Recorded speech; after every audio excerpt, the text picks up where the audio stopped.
dalam jabatan. Nah, untuk membangun manajemen talenta, untuk membangun manajemen talenta, eh, ada beberapa pilar yang disampaikan di KEP K411, yaitu KEP K411 itu adalah percepatan pembangunan manajemen talenta. Jadi supaya nanti gampang, kita perlu standar. Tadi sudah saya sampaikan di awal. Di setiap instansi itu kalau kita menggunakan standar yang sama itu akan mudah nanti didiskusi, didialogkan atau dimobilitaskan antara talenta satu dan talenta yang lain dengan instansi yang berbeda. Nah, tujuan apa namanya dikeluarkannya KEP 411 adalah untuk hal tersebut. Nah, KEP 411 itu sendiri eh, terdiri dari beberapa pilar yang akan kita lakukan. Jadi kalau di instansi nanti ingin mengembangkan manajemen talenta, maka pilar utama adalah kelembagaan talenta. Kelembagaan talenta itu namanya kelembagaan itu kayak sertifikat. Kalau kita bangun rumah itu ini sertifikatnya dulu. Jangan sampai kita bangun rumah di tanah yang sertifikatnya nggak jelas gitu loh. Nah, itu akan merugikan. Jadi kita harus punya sertifikatnya dulu. Yang pertama apa? Yang pertama adalah adanya komitmen dulu dari pimpinan instansi. Yang kedua, eh, adanya regulasi yang mengatur manajemen talenta. Yang ketiga, ada SK tim dan SK komite talenta. Berarti itu pilar satu sudah terselesaikan.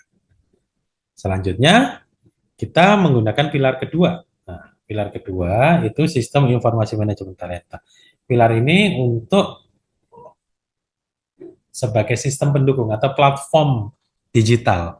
Jadi karena kita tadi ngomong data dan data itu selalu bergerak, data itu selalu terupdate, maka kita menggunakan sebuah platform untuk memastikan datanya tetap berjalan secara dynamic. Dalam hal ini BKN sudah mendesain Simata untuk mendukung instansi dan bisa digunakan secara free. Jadi cukup mengajukan admin sehingga itu dan tentunya menyamakan data ya sehingga Simata sudah bisa. Selanjutnya adalah desain manajemen talenta. Desain ini sudah diatur di KEPKA, jadi kalau kita sudah menggunakan Simata, otomatis desainnya itu sudah sesuai dengan. Yang nomor 4 adalah implementasi. Implementasi berarti kalau sudah dibangun ya dilaksanakan. Kalau sudah dibangun ya ditempati rumah. Jadi kalau sudah dibangun ya pengisian jabatannya sudah melalui manajemen talenta. Ini nanti bisa dilakukan dengan IMUT mata ya, IMUT yang untuk manajemen talenta. Kita sebutnya IMUT, Integrated Mutasi. Jadi bagian dari pelayanan manajemen talenta adalah melakukan rotasi dan mutasi, yaitu IMUT. Harusnya ke depan itu lebih lengkap lagi,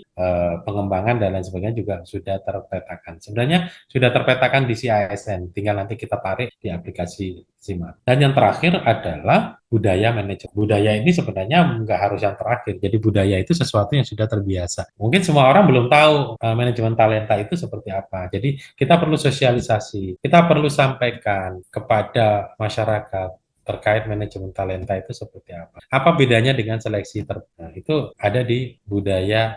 Mumpung ingat, saya sampaikan dulu, beda utama seleksi terbuka dengan manajemen talenta adalah kalau seleksi terbuka, semua boleh ikut. Namanya juga terbuka. Dari semua instansi boleh. Itu yang pertama. Yang kedua, akan diuji menggunakan metode assessment center seperti itu, yang kompleks, yang sangat kompleks, sehingga membutuhkan biaya yang besar ketika nanti yang ikut itu banyak. Nah, ada 3 jabatan yang lowong, yang ikut 50 orang, ya uji seperti itu dengan assessment. Sedangkan manajemen talenta seperti apa? Kalau manajemen talenta ada 3 jabatan lowong, ada 50 yang secara administrasi berhak, itu akan difilter oleh manajemen talenta. Sehingga dari 3 jabatan yang lowong tadi hanya membutuhkan paling tidak 9, minimal 9 orang. 9 orang yang secara manajemen talenta terfilterisasi menjadi yang terbaik di kota itu. Kemudian di situ yang kita asesmen ulang, yang kita asesmen lebih lanjut dengan asesmen kompetensi teknis misalnya, asesmen kesesuaian dengan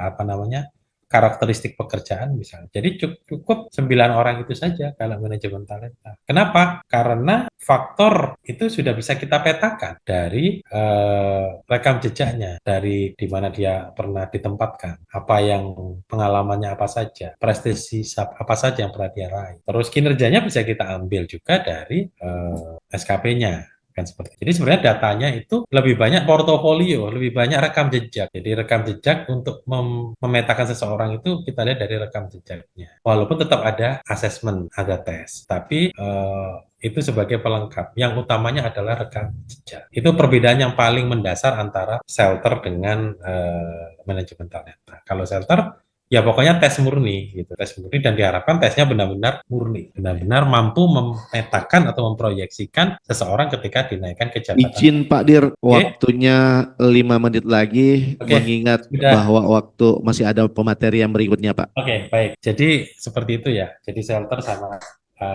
apa namanya manajemen talenta. Jadi kalau sudah dari sisi biaya manajemen talenta jadi lebih murah karena yang diuji cuma 9 orang tadi. Sedangkan dari kalau shelter semua harus diuji. Dua-duanya adalah metode untuk mendukung pelaksanaan merit system. Baik, Bapak Ibu semua, kira-kira seperti itu yang bisa kami sampaikan. Terakhir ini ada terakhir.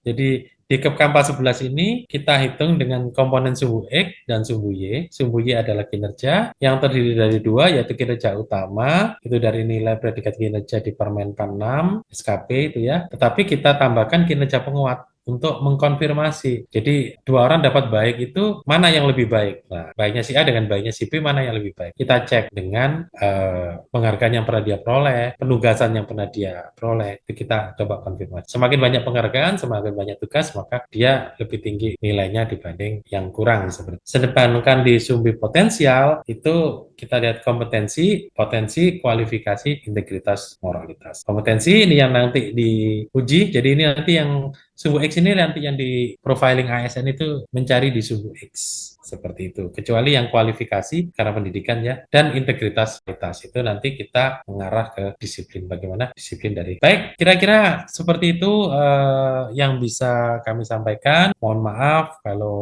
ada kekurangan atau kata-kata yang kurang berkenan. Kami akhiri